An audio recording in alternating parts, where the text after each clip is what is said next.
गौतम बुद्ध की शिक्षाओं में अकेले रहने और आत्मनिर्भरता का महत्व गहराई से निहित है। उनकी एक प्रसिद्ध कथा इस विचार को बेहतर तरीके से समझने में मदद करती है। कहानी गौतम बुद्ध और अकेलेपन की ताकत। एक बार की बात है, गौतम बुद्ध एक गांव में अपने शिष्यों के साथ प्रवास कर रहे थे। वहां एक व्यक्ति आया जो बहुत ही उदास और व्यथित था। उसने बुद्ध से कहा, भगवान, मैं हमेशा दूसरों पर निर्भर रहता हूँ। मुझे अपने परिवार, दोस्तों और समाज की जरूरत महसूस होती है।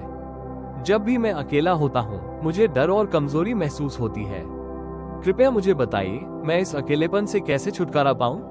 गौतम बुद्ध ने मुस्कुराते हुए उस व्यक्ति को एक शांतिपूर्ण स्थान पर ले जाकर बैठाया और कहा, मैं तुम्हें एक कहानी सुनाता हूँ। एक बार एक राजा ने अपने राजमहल में एक सुंदर दीपक जलाया। वो दीपक तेल से भरा था और बहुत तेज रोशनी दे रहा था। लेकिन जब तेज हवा आई तो दीपक बुझ गया। राजा ने देखा कि दीपक दूसरों की रक्षा के बिना जल नहीं सकता। इसके बाद बुद्ध ने कहा, अब सोचो, अगर वह दीपक आत्मनिर्भर होता तो क्या वो बुझता? हमारा जीवन भी ऐसा ही है।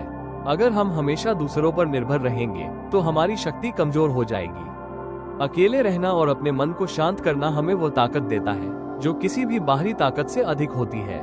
फिर बुद्ध ने अपने शिष्यों को एक शिक्षाप्रद वाक्य कहा, जैसे हाथी अकेले जंगल में चलता है, वैसे ही बुद्धिमान व्यक्ति भी अकेले चलता है। एकांत में चलने वाला व्यक्ति अपने मन और आत्मा को समझने में सक्षम होता है। शिक्षा।